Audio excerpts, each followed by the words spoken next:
안녕하십니까. 저는 DNA 범죄 수사에 대해 발표할 19학번 김아영입니다. 그럼 발표를 시작하도록 하겠습니다. 목차는 책 소개, DNA 범죄 수사란, DNA 분석 원리, DNA 범죄 수사의 종류, DNA 범죄 수사 악용 가능성, 미래 DNA 범죄 수사, 주제에 대한 의견의 순으로 진행하도록 하겠습니다. 먼저 책 소개입니다. 김은기 교수님의 톡톡 바이오노크라는 책을 선택하였습니다. 이 책을 선정한 이유는 바이오 테크놀로지를 쉽게 이해할 수 있고 건강, 의학, 외모와 심리, 최신 기술, 바이러스와 질병의 5가지 분야의 바이오에 대하여 알 수 있었기 때문입니다. 그 중에서도 DNA 범죄 수사가 흥미로워 더 조사하기 위해 주제로 선택하게 되었습니다. 영화 살인의 추억은 장기 위제 사건인 화성 연쇄 살인 사건을 모티브로 만들어졌는데요. 화성 연쇄 살인 사건은 지난 1986년 9월 첫 희생자인 70대 여성을 시작으로 1991년 4월 60대 여성까지 모두 10차례 발생하였습니다. 그러나 범인을 특정하지 못하고 공소시효가 만료되어 장기 미제 사건으로 남게 되었지만 2019년 9월 경찰이 DNA 분석을 통해 범인을 검거하였다고 발표하였습니다. 경찰은 당시 사건 현장에서 채취한 용의자의 DNA를 분석한 결과 교도소에 수감됐거나 출소한 전과자들의 DNA 데이터베이스에 동일한 인물을 발견해서 체포했다고 밝혔습니다. 이처럼 현장에 남아있는 DNA를 분석하여 범인을 특정하는 수사 기법을 DNA 범죄 수사라고 합니다. 화성 연쇄 살인 사건 이후 과학 수사가 발전하면서 DNA 범죄 수사도 함께 발전하였습니다. 그렇다면 어떻게 DNA를 분석하여 범인을 특정하는 것일까요? DNA 분석 원리에 대해 알아보겠습니다.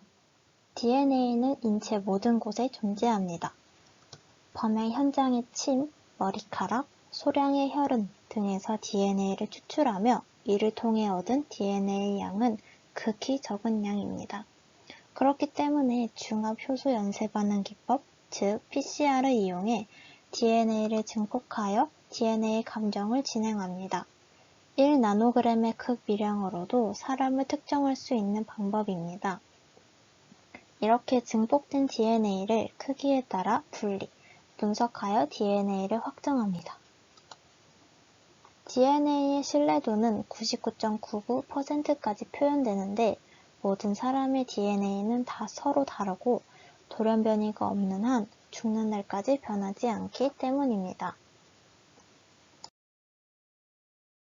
이러한 분석 기법은 범죄 수사뿐만 아니라 치료 관련 연구와 독립유공자 후손을 밝히는 것, 우리 조상들의 일제강제동원 관련 연구 등 개인 식별, 신원 확인 관련 연구에도 활용이 됩니다.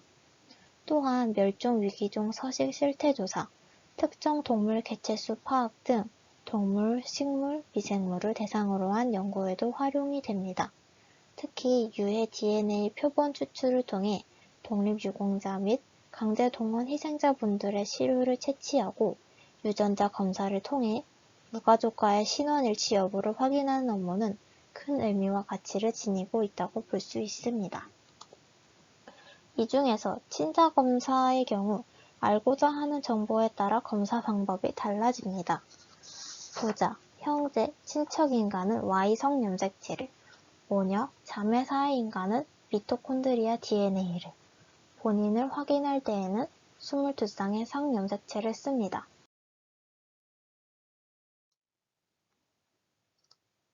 만약 누군가가 악의적으로 나의 DNA가 들어있는 혈액을 똑같이 만들어서 살인 현장에 뿌린다면, 하필 그때 나의 알리바이가 증명되지 않는다면 법은 어떤 판결을 내릴까요?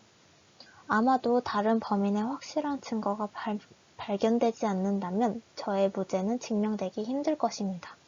이처럼 DNA의 수사 허점을 지적한 이스라엘의 한 대학 연구팀의 실험이 있습니다. 어떤 남자 A의 모발을 한 가닥 얻어서 유전자 정보를 분석하고 유전자를 그대로 복사해 DNA를 얻습니다. 이 DNA를 칼 손잡이에 묻혀 샘플 1개를 얻습니다. 이번에는 다른 여자의 혈액 1cc를 뽑아 DNA가 있는 백혈구를 제거하고 A의 DNA를 첨가하여 샘플을 얻습니다. 이렇게 만든 두 종류의 DNA 샘플을 미국의 공인 DNA 검사소에 보낸 결과 여성의 혈액이었음을 전혀 구분하지 못했고 이 샘플이 인조라는 것도 알아채지 못했습니다. 이처럼 수천만 원의 돈과 DNA 정보만 있으면 인조 DNA를 만들 수 있는 것입니다. 다음은 국립과학수사연구원 국과수의 법유전학팀이 연구 개발 중인 기술에 대해 알아보겠습니다. 처음에 말씀드린 화성 연쇄 살인사건의 실마리를 푼 것과 같이 국과수는 장기보관 감정물의 DNA 분석에 관련한 전반적인 연구를 담당합니다. 미해결 강력 사건 해결을 위해 장기보관 감정물의 최적화된 분석 방법과 감정물을 보관하는 방법을 연구합니다.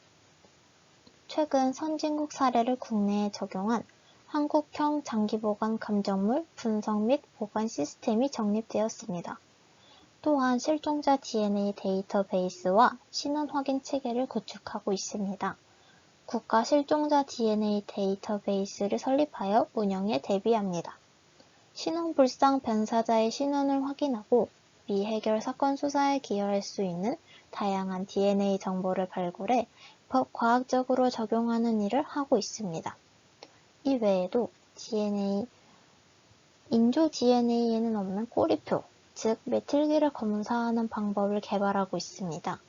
이 기술이 개발된다면 앞서 말씀드린 인조 DNA를 이용한 DNA 범죄 수사의 악용 가능성을 없앨 수 있다고 생각합니다. 끝으로 주제에 대한 저의 의견을 말씀드리고자 합니다. 아무리 정확한 수사 방법이라고 해도 허점이 있기 마련이며 100% 범인이라는 확증이 아닌 유죄 증거 중의 하나일 뿐입니다. 죄인이 벌 받는 것은 악한 사람들에 대한 경고이지만 무죄인 사람이 유죄 판결을 받는 것은 모든 성실한 사람들이 나눠 갖는 문제다 라는 프랑스 작가의 말처럼 억울한 사람이 생기지 않도록 모든 성실한 사람들이 같이 고민하고 발전하는 것이 DNA 범죄 수사와 더불어 모든 범죄 수사가 나아가야 할 방향이라고 생각합니다. 이상으로 발표를 마치겠습니다. 또한 코로나 사태와 같은 열악한 상황에서 저희에게 양질의 강의를 제공해 주시려고 노력해 주신 이진경 교수님께 감사하다는 말씀 전하고 싶습니다. 그럼 발표를 마치도록 하겠습니다. 감사합니다.